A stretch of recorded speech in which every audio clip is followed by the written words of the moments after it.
Good morning, friends, and welcome to the pre-market review from our advisory desk. Taking you to the global cues, US markets ended again on a red note. 68 points down was the Dow Jones.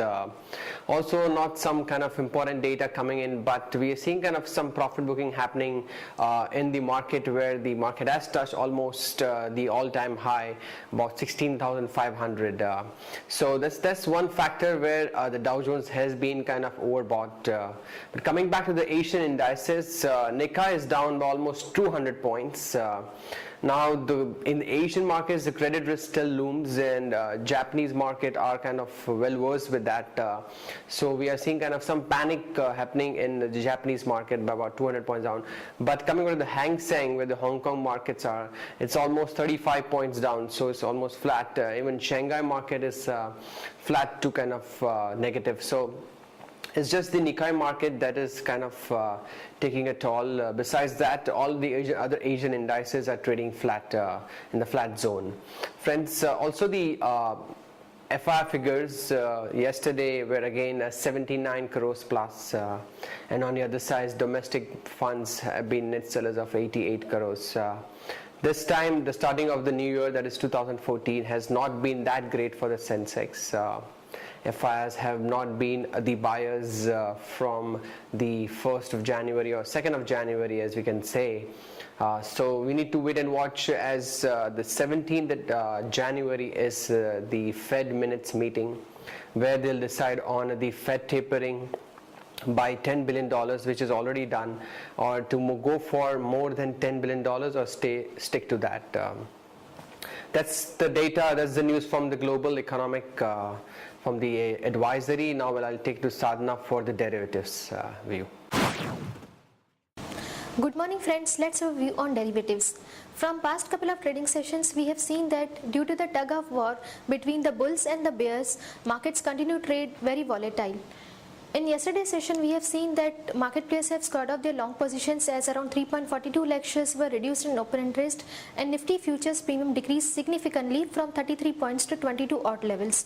On the options front, we have seen that put call ratio has increased from 0.89 to 0.92, which is clearly indicating that put option has added good number of shares in open interest, which is clearly visible in the options activity. As we can see, 6,100 and 6,200 has seen good number of shares in open interest.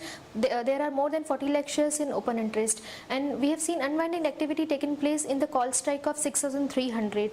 Overall, our bias for the market is negative. Our intraday support would be 6165 and resistance is 6225, 6250, and on closing basis 6135 would be an important support zone.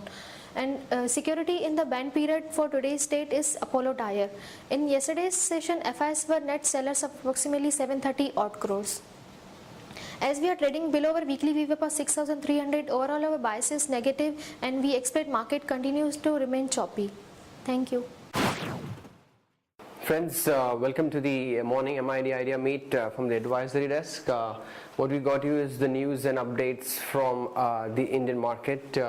Coming back to the pharma M&A policies, government has decided again to retain the policy of allowing 100% foreign investment in the existing pharma firms. So that's again a good shot in the arm for the pharma companies. And the government also decided to against a ban on the no compete clause. So in that case, a pharma company is acquired by a foreign drug company, it won't be a problem. It will not be in pharma merger and acquisition, except in certain cases where there is kind of government intervention required. Ban was mooted by DIP as a safeguard to ensure the acquisition of Indian pharma companies doesn't lead to a shortage of critical drugs, but that issue is on now the back burner. Other news and updates, Parliament session in February, actually to pass vote on account with Lok Sabha elections kind of coming in due in April-May. Government will hold a session in the Parliament in the first fortnight of February.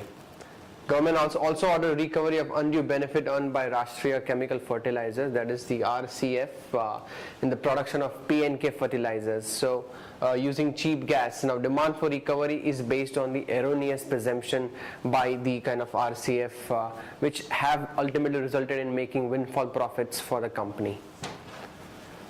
Vyam Networks is seeking a valuation of about 20,000 crores. That is the existing debt, the excluding debt, for its fundraising exercise, which could see Tata Teleservices cuts its majority stake in the telecom tower company by more than half. Now, with this promoter, SREI Group also diluting a part of its holding. Tata Steel won a 2-year contract to supply over 2 lakh tons of kind of highly wear-resistant rail tracks to a French rail operator. Now, this is one of the biggest deal Tata Steel has received from the European continent. So, this is again the beneficiary would be in the long run coming quarters. Coming back to the ideas which we would like to go long for today is the Manappuram Finance. RBI allowed finance companies, NBFC, to offer loan that is to 75% up to 75% the value of the pledged gold against the 60% which was earlier. So this will definitely facilitate monetization of idle gold which Manappuram is holding. From the this pack we like Manappuram, so we'll long Manappuram with a stop loss of 14.75 and target on the upside is 16. The short idea that we have for today is Jubilant Foods, CMP 1269. RBI said, the Reserve Bank has said the FIs won't be kind of allowed to any longer to purchase any more shares of the firm as the foreign shareholding in the company has reached the trigger limit. So in that case, there would be sentimentally negative for the company. Action, short Jubilant, stop loss 1294. Target on the downside is 1231 and 1204. Thank you friends, have a nice trading session.